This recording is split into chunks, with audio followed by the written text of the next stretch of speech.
سورہ صاد آیت نمبر 17۔ اعوذ باللہ من الشیطان الرجیم، بسم اللہ الرحمن الرحیم۔ واذکر عبدنا داود ذا الأيد إنه أواب، إنا سخرنا الجبال معه يسبحن بالعشي والإشراق والطير محشورا كل له أواب، وشددنا ملكه وآتيناه الحكمة وفصل الخطاب، وصلی اللہ علی النبی الکریم۔ سورہ صاد آیت نمبر 17۔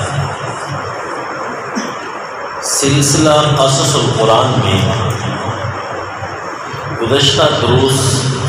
سیدنا ابراہیم علیہ السلام کے واقعات پر مشتمل تھے، اور ان کے بعد تذکرہ جو واقعات کا ملتا ہے سیدنا داؤد علیہ السلام کا بھی تذکرہ قرآن کرتا ہے، کیونکہ سورۃ الانعام میں ہے وَمِن ذُرِّيَّتِهِ داؤد وسلیمان وایوب ویوسف وموسیٰ وہارون، کہ سیدنا ابراہیم علیہ السلام کی ذریت سے حضرت داؤد علیہ السلام بھی ہیں۔ تو سلسلہ ذریت کا کہاں تک پہنچتا ہے؟ اگرچہ وہاں مفسرین کی توجیہ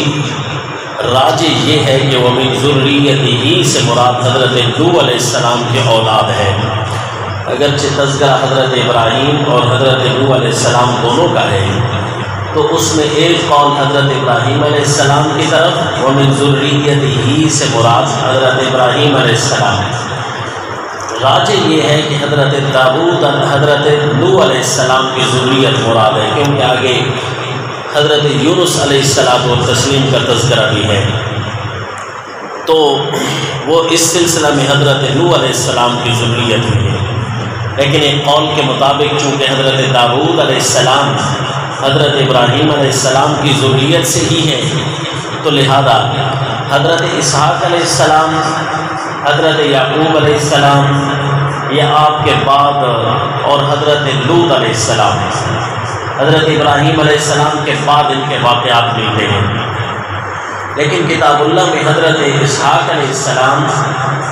یا حضرت یعقوب علیہ السلام کے تفصیلی حالات نہیں ہیں، بلکہ حضرت یوسف علیہ السلام کے تفصیلی حالات ہیں۔ تو حضرت یوسف علیہ السلام کے حالات شروع کرنے سے پہلے قرآن ذکر کرتا ہے حضرت داؤد علیہ السلام کا، وَمِن ذُرِّيَّتِهِ داؤد،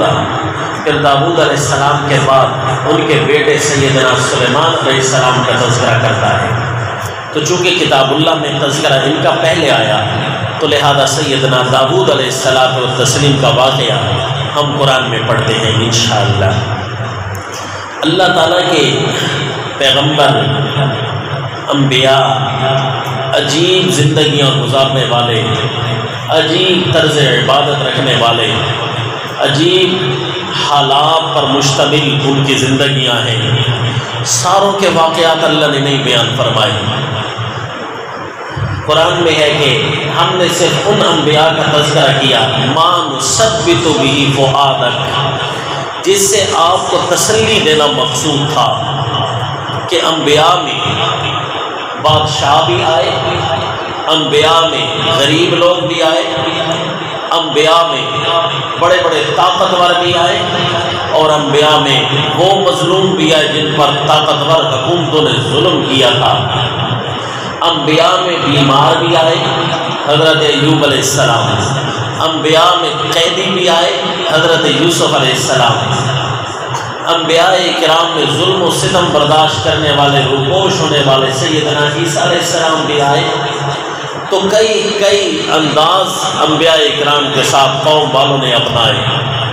تو چونکہ آپ صلی اللہ علیہ وسلم کو تسلی دینا مقصد تھا، تقریباً قرآن 18 انبیاء کا تذکرہ کرتا ہے۔ اس کے علاوہ حدیث پاک میں آیا کہ کم و بیش 1,24,000 پیغمبر آئے ہیں، واللہ عالم۔ تو ان کا تذکرہ قرآن سارا نہیں کرتا۔ حضرت داؤد علیہ السلام و تسلیم کا چونکہ تذکرہ ہے اور انتہائی عجیب انداز میں ہے، کتاب اللہ میں حیران کن امور پر مشتمل ہے۔ سیدنا داؤد علیہ السلام کا تذکرہ، اللہ نے انہیں صاحب معجزات پیغمبر بنایا تھا، عجیب عجیب معجزے اللہ نے ان کو عطا کیے تھے۔ اب ان کا ذکر پڑھتے ہیں کہ کتنے طاقتور پیغمبر تھے،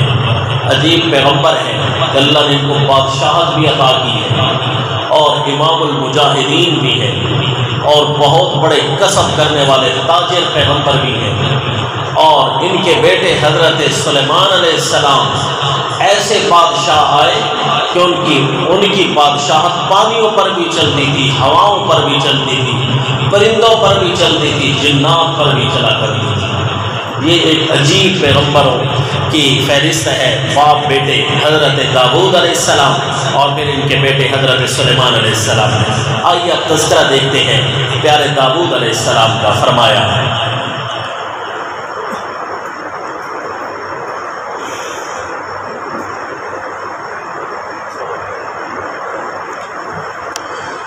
اعوذ باللہ من الشیطان الرجیم، بسم اللہ الرحمن الرحیم، واذکر عبدنا داؤد ذا الأيد إنه أواب، إنا سخرنا الجبال معه يسبحن بالعشي والإشراق والطير محشورا كل له أواب۔ ذکر کیجئے میرے پیغمبر ہمارے خاص بندے داؤد علیہ السلام کا۔ اے میرے پیغمبر انہیں سیدنا داؤد علیہ السلام ان کا واقعہ پڑھ کر سنائیے جو ہمارے بندے ہیں۔ حضرت داؤد علیہ السلام اللہ تعالیٰ کے عبید و غلام، اللہ کے بندے، اللہ کے محتاج، لیکن ظاہری طاقتیں اللہ نے کتنی دے رکھی تھی۔ میرے پیغمبر ان مشرکین مکہ کو سنائیے جو کہتے ہیں لات عزا منات، ان کا تذکرہ پیچھے گزر چکا ہے کہ لات عزا منات ہماری یہ جو ہستیاں ہیں نا، یہ اللہ کتنے چہیتے ہیں، اللہ کتنے پیارے ہیں کہ اللہ تعالیٰ نہ چاہتے ہوئے بھی ان کی بات مان کر ہمیں جنت میں بھیج دے گا۔ اللہ ان کے سامنے مجبور ہو جاتا ہے، نعوذ باللہ۔ جس طرح بیٹیوں کے سامنے، بیٹوں کے سامنے والدین مجبور ہو جاتے ہیں، نہ چاہتے ہوئے بھی بوجہ محبت میں ان کی بات مان لیتے ہیں۔ تو اس لیے یہ جو بزرگ ہیں نا ہمارے، یہ اللہ کے چہیتے ہیں، تو اللہ تعالیٰ سے یہ بات مجبوراً منوا لیں گے۔ اس کو عربی اصطلاح تفسیر میں کہتے ہیں شفاعت قہریہ، کہ یعنی جبراً طاقت کے ساتھ اللہ کے سامنے سفارش کریں گے۔ وہ طاقت چاہے محبت کے رنگ میں استعمال کریں، چاہے کسی اور میں، لہذا محبت کے رنگ میں طاقتیں استعمال کریں گے تو اللہ مجبور ہو کر، نعوذ باللہ، اللہ مجبور ہو کر ان کی دعائیں قبول کر لیتا ہے۔ اللہ تعالیٰ نے فرمایا میں کسی سے مجبور نہیں ہوتا۔ میرے پیغمبر داؤد علیہ السلام کا ذکر کیجئے، کتنی طاقتوں والے پیغمبر تھے، پیغمبری میں بھی اعلیٰ، بادشاہت میں بھی اعلیٰ، طاقت میں بھی اعلیٰ، ظاہری جسم کی طاقت بھی ہم نے انہیں زیادہ دی تھی، مال و دولت کی طاقت بھی زیادہ دی تھی، مجبور میں اللہ ان سے بھی نہیں ہوا۔ چنانچہ فرمایا وہ اللہ کے سامنے خود عاجزیاں کرنے والے تھے۔ وَاذْكُرْ عَبْدَنَا داؤد، ذکر کیجئے ہمارے خاص بندے ہیں داؤد علیہ السلام کا، ذا الْأَيْدِ، بڑی طاقتوں والے تھے، بڑی طاقتوں والے، یہاں سے مراد عبادت میں طاقت والے، اتنی طاقت ان کی تھی عبادات میں کہ آدھی آدھی رات کھڑے کھڑے عبادت میں گزار دیتے تھے، آدھی آدھی رات عبادت کرتے، اور پھر صوم داؤد مشہور ہے، ایک دن چھوڑ کر دوسرے دن روزہ ضرور رکھتے تھے، پوری زندگی آپ کی یہی روٹین رہی، ایک دن روزہ نہیں دوسرے دن روزہ، آدھی آدھی رات کھڑے ہو کر عبادت کرنے والے پیغمبر۔ اللہ تعالیٰ نے بھی فرمایا ہم نے بڑی طاقتیں انہیں عطا کی تھی، جسمانی قوت ہم نے دی تھی۔ ذل ایدی انہ اواب، وہ واقعی اپنے رب کی طرف رجوع کرنے والے تھے، بہت زیادہ اپنے اللہ کی عبادتیں کرنے والے، ہر وقت اپنے اللہ کی طرف رجوع کرنے والے، کوئی کمی نہیں آنے دیتے تھے۔ اِنَّا سَخَّرْنَا الْجِبَالَ مَعَهُ يُسَبِّحْنَا بِالْعَشِيِّ وَالْإِشْرَاقِ۔ یہ ان کا پہلا معجزہ، سیدنا داؤد علیہ السلام کو اللہ نے زبور کتاب حوالے کی تھی،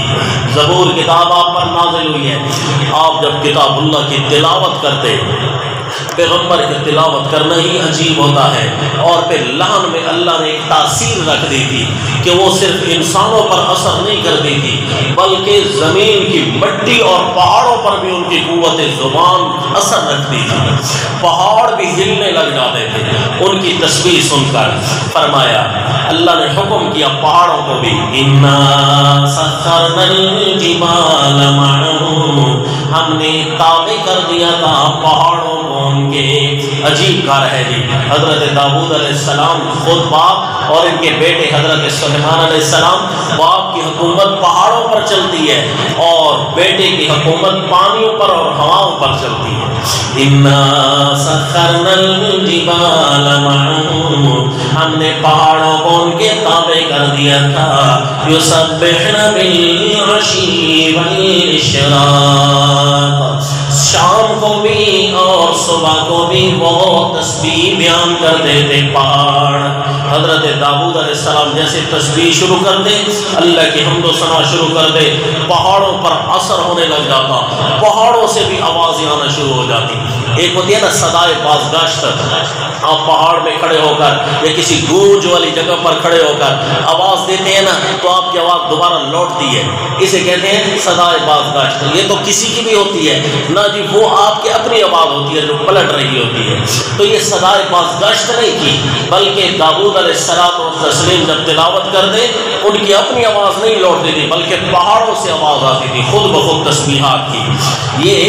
تسبیحات کی آواز آنے کا ایک قرینہ یہ ہے کہ بالعشی والاشراق، صبح اور شام، یہ جو تسبیح مقید پہاڑ کرتے ہیں نا، اگر یہ زبان حال سے تسبیح مراد ہوتی، زبان حال سے تسبیح مراد ہوتی، پھر تو صبح اور شام ہر لمحہ پوری زمین کا ہر ذرہ ذکر کر رہا ہے، زبان حال نہیں، زبان قال۔ واللہ عالم اللہ نے ان کی آواز کیسے بنائی تھی پہاڑوں کی کہ پہاڑ بھی زبان قال سے اپنی زبان سے پڑھا کرتے تھے جو اللہ نے زبان عطا کی تھی۔ اس کا ایک حوالہ سورہ سبا میں دیکھ لیجئے، سورہ سبا 22واں پارہ، فرمایا آیت نمبر 10، وَلَقَدْ آتَيْنَا دَاوُودَ مِنَّا فَضْلًا يَا جِبَالُ أَوِّبِي مَعَهُ وَالطَّيْرَ، ہم نے عطا کیا اپنی طرف سے داؤد علیہ السلام کو خصوصی فضل، یا جبال، ہم نے پہاڑوں کو حکم کیا تھا، أَوِّبِي مَعَهُ، میرے پیغمبر داؤد کے ساتھ تم بھی تلاوت کرنا، تم بھی اواب وہ بھی ہیں، ابھی بھی معہو، تم بھی ان کے ساتھ اللہ کی طرف رجوع کرنا، یعنی تم بھی ساتھ ساتھ تلاوت کرو۔ تو پیارے داؤد علیہ السلام جب لحن داؤدی شروع ہوتا پہاڑوں سے بھی آوازیں تسبیحات کی شروع ہونے لگتی، پہلا معجزہ۔ اور دوسرا معجزہ یہ تھا وَالطَّيْرَ مَحْشُورًا، ہم نے تابع کر دیا تھا پرندوں کو، مَحْشُورَةً، ان کے ارد گرد جمع ہونے والے۔ اللہ کے پیغمبر سیدنا داؤد علیہ السلام جب تسبیح ارشاد فرماتے پہاڑ بھی تلاوت کرنے لگ جاتے اور پرندے بھی آ کر ٹھہر جاتے، نظام ان کا بھی رک جاتا، ارد گرد آ کر جمع ہو جاتے اور سارے مل کر کل لہو اواب، سارے مل کر اللہ کی تسبیح بیان کرتے۔ پتہ نہیں کیا ہی عجیب منظر ہوگا، پہاڑ بھی پرندے بھی حضرت داؤد علیہ السلام و تسلیم کے ساتھ تسبیح بیان کرنے میں مصروف ہیں۔ اسی لیے تو فرماتے یا ایھا الناس علمنا منطق الطیر، حضرت داؤد اور سلیمان علیہ السلام فرماتے ہمیں پرندوں کی بولیاں اللہ نے عطا کی ہیں، گویا ان کی سمجھ ہمیں آ جاتی ہے۔ حضرت سلیمان علیہ السلام کو بھی سمجھ آ جاتی اور آپ کے والد ماجد حضرت داؤد علیہ السلام کو بھی تسبیح، ان پرندوں کی تسبیح سمجھ آ جاتی تھی۔ تو یہ اللہ تعالیٰ نے ان کو فضیلت دی۔ دو معجزے یہ ہو گئے، تیسرا معجزہ یہ ہو گیا حضرت داؤد علیہ السلام کا کہ جب پہاڑ تسبیح بیان کرتے تو تسبیح آپ کو سمجھ بھی آ جاتی، یہ تیسرا معجزہ۔ چوتھا معجزہ یہ ہے پرندے تسبیح تو کرتے لیکن پرندوں کی تسبیح سمجھ آ جاتی۔ یہ چار معجزے ہو گئے، پہاڑوں کا تسبیح کرنا، پرندوں کا تسبیح کرنا، پھر پہاڑوں کی تسبیح سمجھ آ جانا، پرندوں کی تسبیح سمجھ آ جانا۔ یہ سیدنا داؤد علیہ السلام و تسلیم کا چار معجزے۔ پانچواں معجزہ ذل عید، اللہ نے ان کو طاقت والا بنایا تھا عبادات پر، ایسی کثیر عبادت کرتے تھے کہ حیران کر دیتے تھے۔ یہ بھی آپ کا معجزہ ہے۔ فرمایا وَشَدَدْنَا مُلْكَهُ وَآتَيْنَاهُ الْحِكْمَةَ وَفَصْلَ الْخِطَابِ، ہم نے ان کی حکومت کو ظاہری طور پر بھی بڑا طاقتور بنایا،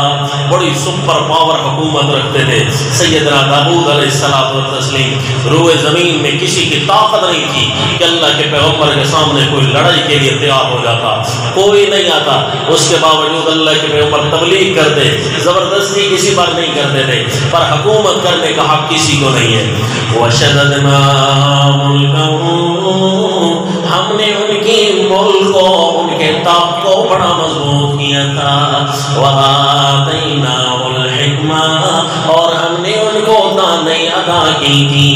یعنی نبوت عطا کی تھی۔ وَفَصْلَ الْخِطَابِ، دو ٹوک گفتگو کرنا ہم نے انہیں سکھایا تھا۔ ان کی زبان میں اللہ نے ایسا ملکہ رکھا، کوئی فیصلہ کر دے، چند جملے بول دے، فیصلہ ان کا صادر ہو جاتا، بڑے پیارا اور مدلل فیصلہ۔ دو ٹوک گفتگو کرنا ہم نے انہیں سکھایا تھا۔ اتنی طاقت والے پیغمبر، لیکن ایک دن ان کو بھی محسوس ہوا کہ کہیں مجھ سے کوئی کمی تو نہیں ہو گئی عبادت میں، اتنی زیادہ عبادتیں کرنے والے، وہ بھی اپنے اللہ کو مجبور تو نہیں کر رہے۔ ذرا انہیں محسوس ہوا کہ مجھ سے کہیں کمی تو نہیں ہو گئی عبادات میں، فرائض میں تو کمی ہو ہی نہیں سکتی، نوافل میں یہ اس قسم کی عبادات کی مثال ہے، اس میں تھوڑی سی مجھ سے کمی تو نہیں ہو گئی ان کے خیال میں، لہذا فوراً اللہ سے معافیاں مانگنے لگ جاتے ہیں۔ اتنے طاقت والے پیغمبر جب اپنے اللہ کو مجبور نہیں کر سکتے تو اور کون بن سکتا ہے شفیع قہری؟ کون ہے شفاعت قہریہ کر کے مجبور کر کے اللہ کو منوا لے؟ ایسا کوئی نہیں ہے۔ اس کا ایک واقعہ اللہ بیان فرماتے ہیں کہ ایک دن انہیں یہ محسوس ہوتا ہے کہ مجھ سے کہیں کوئی کمی تو نہیں ہو گئی، حالانکہ مکرر بارہ بیش بہت حیرانی، جو جتنا زیادہ نیک ہوتا ہے اسے اتنا زیادہ اللہ کا ڈر لگنے لگ جاتا ہے، اور جس کے گناہ زیادہ ہونے لگ جائے جرت اللہ پر زیادہ وہی کرنے لگ جاتا ہے، اللہ کا ڈر ختم ہو جاتا ہے، نعوذ باللہ۔ تو حضرت داؤد علیہ السلام چونکہ عبادات میں بہت زیادہ تھے، ڈرتے بھی بہت تھے اپنے اللہ سے۔ فرمایا وَهَلْ أَتَاكَ نَبَأُ الْخَصْمِ إِذْ تَسَوَّرُوا الْمِحْرَابَ، کیا تمہارے پاس آئی ہے خبر ان دشمنوں کی جو آپس میں دشمنی کا مقدمہ لے کر حضرت داؤد علیہ السلام کو سنانے آئے؟ اِذْ تَسَوَّرُوا الْمِحْرَابَ، جو آپ کی عبادت خانے کی دیواروں کو پھلانگ کر آ گئے تھے۔ حضرت داؤد علیہ السلام ایک دن بیٹھے تھے عبادت گاہ میں، عبادت کر رہے تھے۔ اس سے ثابت ہوتا ہے کہ عبادت گاہ کو اسپیشل کر کے بنانا چاہیے تاکہ اس میں تخلی ہو اور عبادات میں شوق ہو۔ ہمارے پرانے جو بزرگ ہوتے تھے تو وہ اپنی گھروں کے اندر اپنی جانماز ایک لکڑی کی بنایا کرتے تھے اور اس کے اوپر اسپیشلی نماز کے لیے وہ ایک الگ جگہ متعین کرتے تھے۔ تو اس کا یہی مقصد ہے کہ عبادات کے لیے ایک ایسی جگہ متعین ہونی چاہیے گھروں کے اندر بھی، تاکہ جو ہے جس میں عبادات میں تخلی ہو اور انتہائی بندہ خشوع خضوع کے ساتھ عبادات کرے۔ تو حضرت داؤد علیہ السلام و تسلیم بھی عبادت کے لیے ایک الگ جگہ آپ کی متعین تھی۔ ویسے تو پوری روئے زمین اللہ نے ہمارے لیے عام کر دیا، جہاں مرضی عبادت کرو، لیکن عمومی طور پر یہ جو عبادات روزانہ جہاں کرنی ہوتی ہے اس کے لیے ایک الگ سی جگہ متعین ہونا یہ زیادہ بہتر ہے، تاکہ نماز میں خشوع خضوع پیدا ہو۔ حضرت داؤد علیہ السلام بیٹھے ہیں اپنے عبادت والی جگہ پر، تو وہاں دیواریں تھیں، تو ظاہر ہے بادشاہ بھی ہیں، پیغمبر بھی ہیں، تو وہاں کوئی نہ کوئی آپ کے دربان ہوں گے، کوئی نہ کوئی حفاظتی قلعے ہوں گے وغیرہ وغیرہ۔ تو دو بندے آئے مقدمہ سنانے کے لیے آپ کی عدالت میں، اور دیوار کو پھلانگ کر آ گئے، دیوار کو پھلانگ کر آئے۔ حضرت داؤد علیہ السلام و تسلیم دیکھ کر گھبرانے لگے، بھئی یہ کوئی دشمن تو نہیں آ گئے۔ جیسے ہی آئے اِذْ دَخَلُوا عَلَىٰ دَاوُودَ فَفَزِعَ مِنْهُمْ قَالُوا لَا تَخَفْ خَصْمَانِ بَغَىٰ بَعْضُنَا عَلَىٰ بَعْضٍ۔ جب وہ داخل ہوئے حضرت داؤد علیہ السلام کے پاس، فَفَزِعَ مِنْهُمْ، تو آپ گھبرا گئے ان سے، قَالُوا لَا تَخَفْ، کہنے لگے وہ ڈریے نہیں ہم سے، ہم دو میں سے، یعنی وہ آئے جتنے بھی افراد تھے ہماری دو پارٹیاں ہیں، دو پارٹیاں ہیں، ایک کا دوسرے کے ساتھ جھگڑا ہے، آپ کو مقدمہ سنانے آئے ہیں، ڈرے نہیں آپ ہم سے۔ حضرت داؤد علیہ السلام و تسلیم نے فرمایا ٹھیک ہے سناؤ بھائی اپنا مقدمہ، کیا مقدمہ ہے؟ کہنے لگے جی خصمان بغا بعضنا علی بعض، ہم دو آپس میں جھگڑا کرنے والے ہیں، ایک دوسرے پر ہم سے زیادتی ہو رہی ہے، فاحکم بیننا بالحق، ہمارے درمیان ٹھیک ٹھیک فیصلہ کر دیجیے، ولا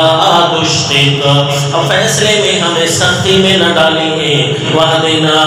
الی سواء الصراط، ہماری رہنمائی کر دیجیے سیدھے راستے کی طرف، ان ھذا اخی لہ تسع وتسعون نعجۃ ولی نعجۃ واحدہ، یہ میرا بھائی ہے، اس کی 99 دمبیاں ہیں اور میری ایک دمبی ہے، ان ھذا، اس کی اپنی 99 اور میری ایک دمبی ہے، فقال اغفرنیھا، یہ مجھے کہتا ہے یہ بھی میرے حوالے کر دے، وعزنی فی الخطاب، بات کرتے ہوئے یہ میرے اوپر چڑھ جاتا ہے، طاقتور ہو جاتا ہے، لاجواب کر دیتا ہے مجھے، قوت دلائل اس کے اتنے پاس ہے، زور دکھاتا ہے، کہتا ہے میری 99 ہے تو تیری ایک ہے، تو ایک کے لیے اتنا مارا مارا پھرتا ہے، لہذا یہ بھی مجھے دے دے، اور پھر کوشش کرتا ہے کہ یہ میرے حوالے ہی کر دے، باتوں میں بھی غالب آ جاتا ہے، وعزنی فی الخطاب، فیصلہ کیجیے، قال لقد ظلمك بسؤال نعجتك الى نعاجه، فرمایا داؤد علیہ السلام نے واقعی یہ ظلم کر رہا ہے، اپنی بکریوں کی طرف ملانے کے لیے تیری بکری مانگ کر، بسؤال نعجتك الى نعاجه، اپنی بکریوں کے ساتھ تیری بکری کو بھی ملا کر یہ ظلم کرنا چاہتا ہے، وَإِنَّ كَثِيرًا مِنَ الْخُلَطَاءِ لَيَبْغِي بَعْضُهُمْ عَلَى بَعْضٍ، بہت سارے ایسے ہوتے ہیں جو آپس میں شریک ہوتے ہیں، کسی جگہ پر، کسی جگہ میں شریک، کاروبار میں شریک، گھر میں شریک، بہت سارے خلطاء ان کو کہتے ہیں، شریک آپس میں، ان کی اکثر عادت یہ ہوتی ہے لَيَبْغِي بَعْضُهُمْ عَلَى بَعْضٍ، جس طرح ایک مدرسہ ہے اس میں تمام طلباء، تمام اساتذہ شریک ہیں، کاروبار ہے، دو دکانداروں کے درمیان وہ آپس میں شریک ہیں، گھر میں چند بھائی رہتے ہیں، بہنیں رہتے ہیں، وہ آپس میں شریک ہیں، تو ان کا قانون کا اکثر یہ ہوتا ہے لَيَبْغِي بَعْضُهُمْ عَلَى بَعْضٍ، ایک دوسرے پر ان کی بغاوت ہوتی رہتی ہے، کبھی ایک دوسرے پر، کبھی دوسرا پہلے پر، یوں برتن کٹھے پڑے ہوں تو کبھی ٹکراتے تو رہتے ہی ہیں نا، تو لہذا یہ کٹھے جہاں شریک ہوتے ہیں نا آپس میں ٹکراتے ہی رہتے ہیں، ایک دوسرے پر بغاوت کرتے ہی رہتے ہیں، لہذا اس نے بڑا ظلم کیا، تم اکٹھے دونوں رہتے ہو بھائی اور ایک دوسرے پر مل کر گزارا کرنا تھا، لیکن 99 دنیا والے کا 99 سے پیٹ نہیں بھرتا، یہ کہتا ہے یہ 100ویں بھی میری ہونی چاہیے، لہذا اس نے بڑا ظلم کیا ہے تیرے ساتھ، میرا فیصلہ یہ ہے کہ یہ بات غلط کر رہا ہے۔ لَيَبْنِي بَعْضُهُمْ عَلَىٰ بَعْضٍ إِلَّا الَّذِينَ آمَنُوا وَعَمِلُوا الصَّالِحَاتِ، ہاں جو مومن ہوتے ہیں، جو اللہ پر ایمان رکھتے ہیں ان شریکوں میں، وَعَمِلُوا الصَّالِحَاتِ اور کام کرتے ہیں سنت کے مطابق، ایسے نیک لوگ شریک رہ کر بھی اللہ کی حدوں کو نہیں توڑتے، وَقَلِيلٌ مَّا هُمْ لیکن ہوتے بہت تھوڑے ہیں، ایسے لوگ ہوتے بہت کم ہیں، کیوں جی خال خال ملتے ہیں، سونا بڑا کم ملتا ہے، ہیرا بڑا کم ملتا ہے، ایسے نیک لوگ جو ایک دوسرے کے حقوق کی حفاظت کرتے ہو یہ بہت تھوڑے ہیں۔ وَقَلِيلٌ مَّا هُمْ بس یہ فیصلہ سنایا، بس اس کے فوراً بعد خیال آ گیا، وَظَنَّ دَاوُودُ أَنَّمَا فَتَنَّاهُ خیال آیا پیارے داؤد علیہ السلام کو کہ ہم نے اسے آزما لیا ہے، یہ اللہ کی آزمائش آئی ہے آپ پر۔ اب یہ کیسی آزمائش تھی؟ پیغمبر ہے نا جی، فوراً سمجھ جاتے ہیں کہ اللہ کی آزمائش کس پہلو سے آ رہی ہے، واللہ عالم وہ کس قسم کی آزمائش تھی، قرآن میں ذکر نہیں ہے، لیکن یہ ہے کہ اللہ کے پیغمبر سمجھ گئے کوئی ضرور آزمائش تھی۔ وَظَنَّ دَاوُودُ حضرت داؤد علیہ السلام سمجھ گئے انما فتناہ، یہ تو فقط ایک مقدمہ نہیں بلکہ ایک آزمائش تھی، یہ تو فقط ایک آزمائش تھی، انما فتناہ پکی بات ہے کہ یہ صرف اور صرف آزمائش تھی۔ فاستغفر ربہ فوراً اپنے رب سے معافی مانگنے لگ گئے۔ دیکھو کتنے طاقتوں والے پیغمبر، ایک مقدمہ پیش ہوتا ہے محسوس ہو جاتا ہے، واللہ عالم کون سے پہلو سے آپ کو محسوس ہو گیا، محسوس ہوا کہ اللہ کی آزمائش میرے پاس آئی ہے، لہذا اتنے طاقتوں والے پیغمبر، پہاڑ جن کی زبان کے تابع، فرشتے جن کے لہن کے تابع ہوں، جن کے ہاتھ کی بڑی طاقت ہو، عبادات میں جتنا کھڑے رہنے والے پیغمبر ہوں، ایک ذرا سے آپ کو خیال گزرتا ہے کہ اللہ کی آزمائش آئی ہے میرے اوپر، فاستغفر ربہ وخر راکعا واناب فوراً اپنے اللہ سے معافی مانگنے لگ گئے، استغفار کرنے لگ گئے، رکوع میں گر گئے، سجدے میں گر گئے، واناب اور اللہ کی طرف رجوع کو زیادہ کرنے لگ گئے، فغفرنا لہ ذلک ہم نے انہیں معاف پہلے سے کر رکھا تھا، معافی مانگنے والے پیغمبر کو ہم نے معاف تو پہلے سے کر رکھا تھا، گناہ کے تو تصور سے بھی پاک ہوتے ہیں۔ وَإِنَّ لَهُ عِندَنَا لَزُلْفَىٰ ہمارے پاس ان کا ایک بہت بڑا درجہ تھا، وَحُسْنَ مَآبٍ بہت پیارا اور خوبصورت ٹھکانہ ہے ان کا ہمارے پاس، تو ہم ایسے پیغمبر سے کیسے ناراض ہوتے ہیں؟ یا داؤد ہم نے اس آزمائش کے بعد کہا یا داؤد، اب یہ آزمائش کون سی تھی، یہ آنے والے کون تھے؟ قرآن میں اس کا تذکرہ نہیں ہے کہ یہ فرشتے تھے یا ان کے مقدمے میں کون سا امتحان آیا ہے، بس اس جگہ پر آپ نے اس آیت کو دوبارہ شروع کر دیں، جس کے پاس جگہ ہے وضو اگر ہے تو سجدہ کر لیجیے۔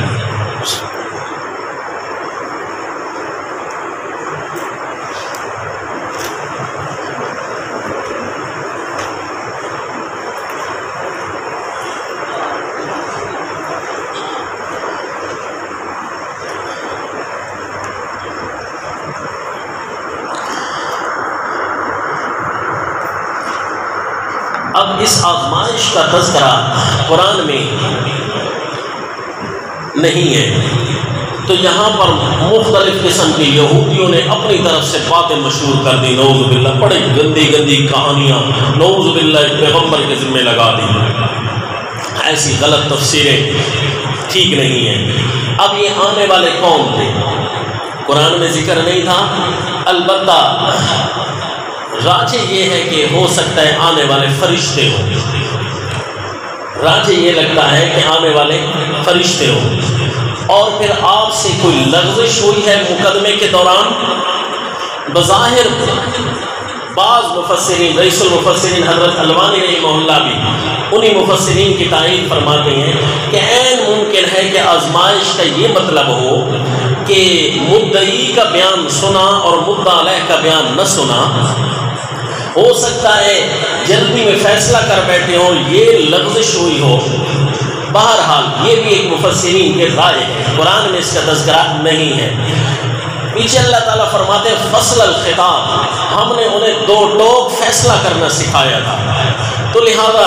اس لغزش کے لیے دل مطمئن نہیں ہوتا کہ فیصلے میں کوئی لغزش ہو گئی ہو، کیونکہ جہاں قرآن آپ کے فیصلوں کی تائید کرتا ہے تو وہاں لغزش ہو تو سکتی ہے، کیونکہ غلطیوں سے پاک تو اللہ تعالیٰ کی ذات ہے، خطا ہو سکتی ہے، بھول ہو سکتی ہے، انبیاء سے گناہ نہیں ہوتے نا، بھول تو ہو سکتی ہے، خطا کہتے ہیں چوک جانا، تو یہ گناہ ذنب اس کو نہیں کہتے، ہو سکتی ہے، لیکن یہاں ہوئی ہے کہ نہیں ہے، یہاں پر کسی نے بھی قرآن حدیث میں اس کا تذکرہ نہیں ہے، صرف اور صرف مفسرین کی رائے ہے۔ اور یہ بھی ایک چھوٹا سا خیال ہے کہ عین ممکن ہے سیدنا داؤد علیہ السلام و تسلیم، کیونکہ اولو العظم پیغمبر ہیں تو پیغمبر کی جو نظر ہوتی ہے عام بندہ اس تک نہیں پہنچ سکتا۔ حضرت داؤد علیہ السلام تھوڑے سے گھبرائے ہیں نا، اب گھبرانے میں قرآن کہتا ہے گھبرانے میں یہ ذرا سی تکلیف تو ہے نا، چھوٹی سی، تو سیدنا داؤد علیہ السلام و تسلیم کو یقین ہے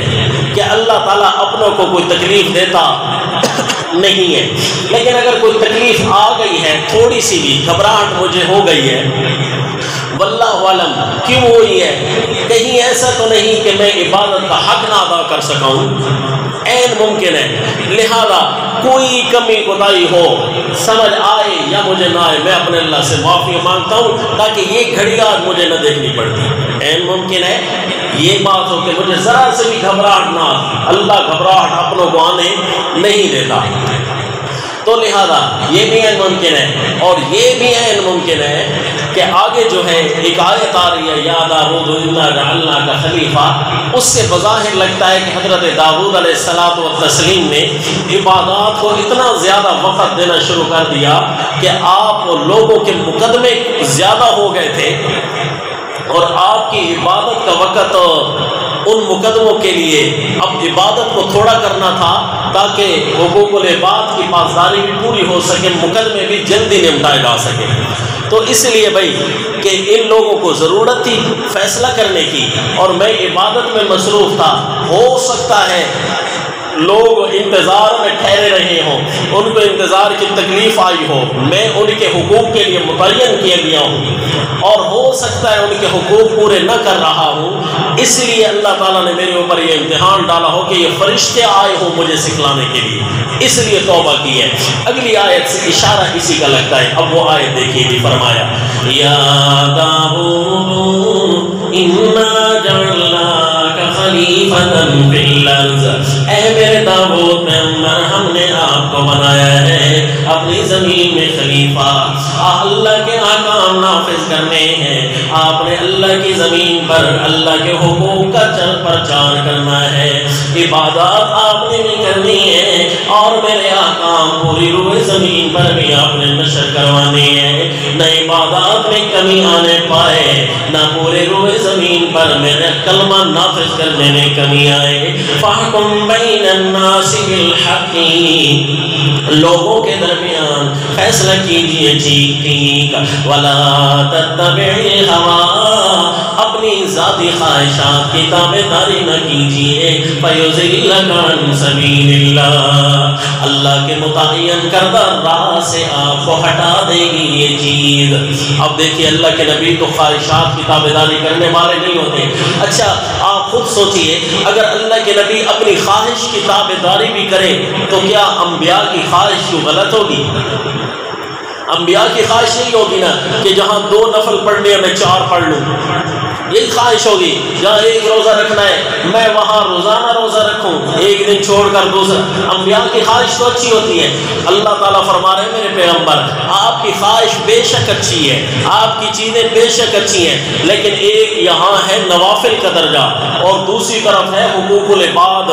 کہیں لوگ لائنوں میں نہ لگے کھڑے ہو، کہیں لوگوں کو دھوپ نہ ستا رہی ہو، کہیں ان کو انتظاریں نہ ستانے لگ جائیں۔ میرے پیغمبر اللہ کا متعین کردہ راہ یہ ہے کہ آپ اپنی خواہش عبادات والی بھی پوری کریں، لیکن صرف اسی کو پورا نہ کرتے رہیں، آپ کی شوق تو کبھی ختم نہیں ہوگی۔